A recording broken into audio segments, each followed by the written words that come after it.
মঞ্চে উপস্থিত শিক্ষক এবং সম্মানীয় ব্যক্তিদের সৃষ্টির পক্ষ থেকে জানাই আন্তরিক প্রীতি শুভেচ্ছা ও অভিনন্দন। উপস্থিত সকল ছাত্রছাত্রীকে আমার অনেক অনেক ভালোবাসা। উপস্থিত সকল অভিভাবককে জানাই অনেক অনেক ধন্যবাদ এখানে আসার জন্য, আপনাদের সন্তানকে এখানে আনার জন্য।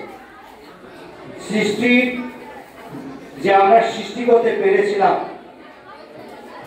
এটা নিয়ে আমরা গর্ব করতে পারি। 2017 সালে আমরা সৃষ্টি করি। 3 বছর পরীক্ষা নেওয়ার পর করোনা কারণে এবং আমাদের সংস্থার একটা সমস্যার কারণে আমরা পরীক্ষা নিতে পারিনি মাসে 3 বছর। 2024 সালে সৃষ্টি আবার স্বমহিমায় বিরাজ করছে। 2019 সালে এই মঞ্চে একদিন আমরা এইভাবে সকলকে পুরস্কৃত করেছিলাম। দীর্ঘদিন পার করেছি, অনেক স্বপ্ন ছিল মাঝখানে, করোনা অনেক স্বপ্ন আমাদের কেড়ে নিয়েছে, কিন্তু আমরা কখনো হাল ছাড়িনি। আমরা বলেছিলাম যে সৃষ্টি একদিন আবার স্বমহিমায় ফিরবে। আজকে ভালো লাগছে যে আমরা মাঝে কয়েক বছর বাদ দিয়ে আজকে সৃষ্টি করতে পেরেছি। এই পরীক্ষাটা নিয়ে আর কিছু উদ্দেশ্য আমি অল্প কথাই সারবো। প্রথমত আমরা পড়াশোনার সঙ্গে যুক্ত। আমরা উপলব্ধি করেছিলাম যে ছাত্রছাত্রী মূলত নোটস বা সাজেশন ভিত্তিক পড়াটাই বেশি পছন্দ করে। তাই 2017 সালে আমরা সিদ্ধান্ত নিলাম যাতে ছাত্রছাত্রী টেক্সট বইটা খুঁজে পড়ে তার একটা পদ্ধতি বা প্রসেস আমাদেরকে অবলম্বন করতে হবে। সেই কারণে সৃষ্টি আমরা শুরু করি।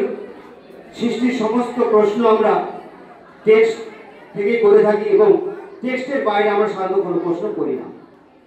টেক্সটটা খুঁটিয়ে পড়তে হবে, এই মানসিকতা তৈরি করার জন্য সৃষ্টি।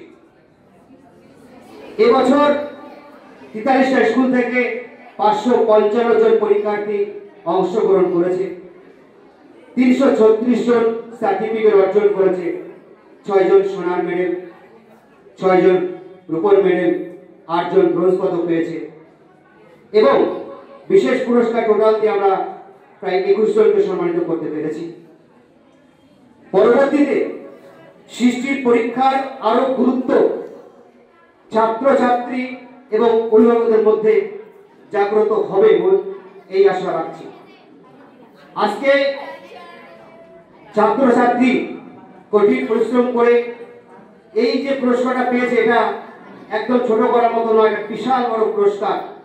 কারণ এখানে কম্পিটিশন করে তাদেরকে এই পুরস্কার অর্জন করতে হয়েছে।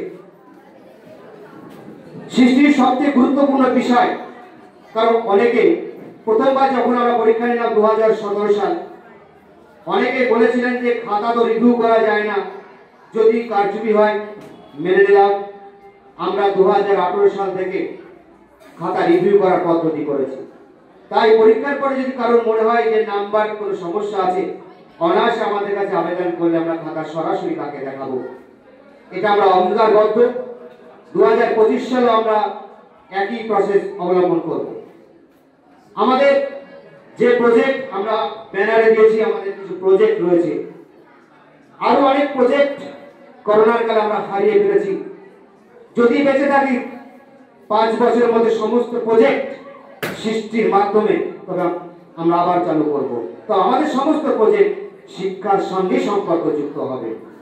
আমরা 2018 সালে ভেবেছিলাম যে ছোট ছোট বাচ্চাদের নিয়ে আমরা একটা চ্যালেঞ্জ ফেস করব। 19 সালে আমরা প্রায় সেটাকে কার্যকর করতে চলেছিলাম।